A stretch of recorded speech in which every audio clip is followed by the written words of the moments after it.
this is the lab. Right here is my lab table that I built. You can see I've got a bunch of junk on here. Right now I'm working on this, which we're going to talk about in a second. This, what I'm trying to make is a flight controller. That's the current project. I'm trying to make it with a Raspberry Pi. Anyways, the point of this is basically call it computer engineering, specifically embedded development in my case. It's kind of like it's my profession in a way, and then it's also what I like to do for fun in my spare time. So I wanted to make a channel about that basically. Anyhow, I'm trying to drive, this is a Sam Gook. This is like a $10 motor. I don't know if the camera will actually focus on this. My goal is to just get it to work and spin it with a Raspberry Pi, which is a whole complicated thing as it turns out, because I bought a D-Shot speed controller. So I need to figure out this D-Shot protocol. I have no idea what it is. I've been Googling like a mofo, and I can hardly find anybody that has any information about D-Shot, like the actual protocol itself. When you Google D-Shot, all you find is, you know what, hang on.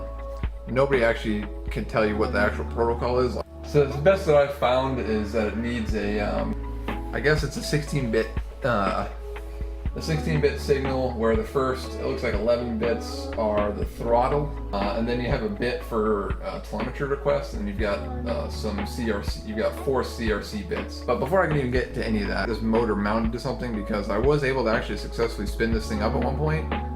Coincidentally, I was doing something totally wrong, but I actually turned it on, and then it went from 0 RPMs to maximum RPMs, and I was holding on to it, and it was not good. So I don't even have a propeller on it. That was just a torque. It like ripped out of my hand with just a torque. So anyways, I gotta get this thing mounted, so we're gonna go do that right now. I'm just gonna make a little metal bracket or something like that to mount it to my table. So, and I got a little something for that.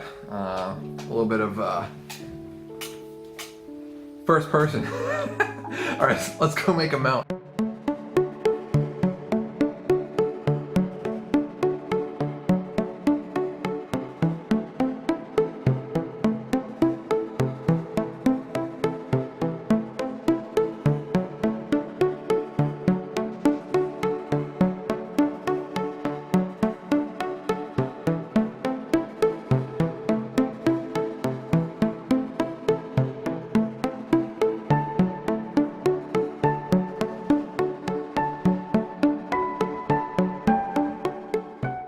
So a little bit of an issue when I was making the bracket. Those metal shavings, some of them must have fallen off on the table, and the magnets in my motor picked up those shavings. Yeah, it's got metal shavings in there, so it's not spinning freely. So now I gotta take my motor apart. Anyway, there's a little tiny clip in the back of this that I gotta get off, and I don't know if I can even do it. So we're gonna try that now.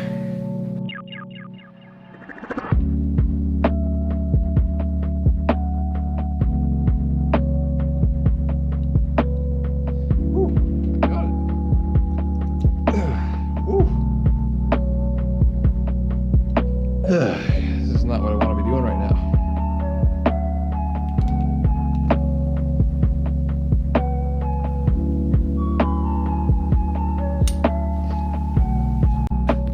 So, this is what we have. Got a little mount there now for the motor, and it's secure. Oh my god. By the time I had to re-drill holes so many times, then I had to take the motor apart because I got freaking shavings in it.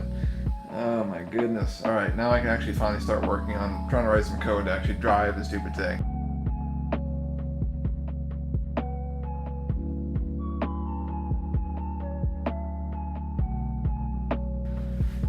So before I write the algorithm, I figured I should be able to get this thing to spin, and then actually taking the clock and just touching it to the wires. It's going to be very erratic, but if I can get it to do it that way, then basically I know that in theory what I'm doing should work. So we're gonna give this a shot. So I've got it hooked up right now, and I'm doing I have a 3 microsecond delay going in between basically clock cycles. So this could be disastrous, but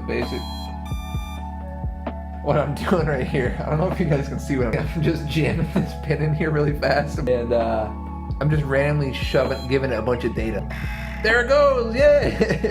So So basically what that was doing was I was just randomly giving it like a bunch of data, just jamming it with it, and so that proved that it would work. So now I just gotta write the algorithm, but it's already wicked late and I need to get some sleep, so.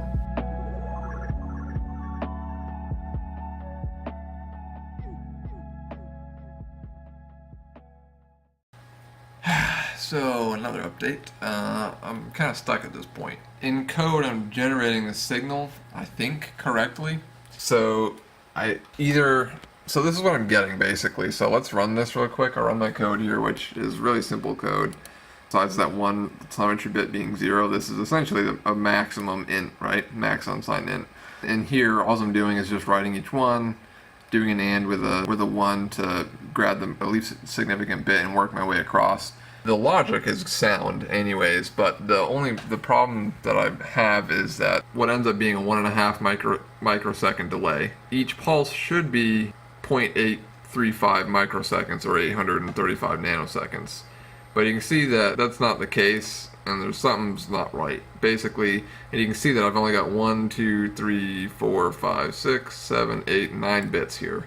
Well, it would be, I should see 14 bits at least here.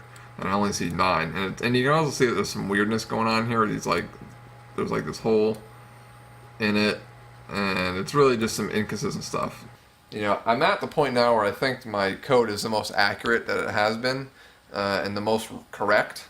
But now I'm just not getting any results. So when I run that on the electronic speed controller, it just does nothing right now. So, which is actually worse results than I was getting before, even though now I think the code is more correct. So I don't know, maybe Wandering Pi just can't handle this, or my logic analyzer is like screwed up and it's not showing me what I expect to see.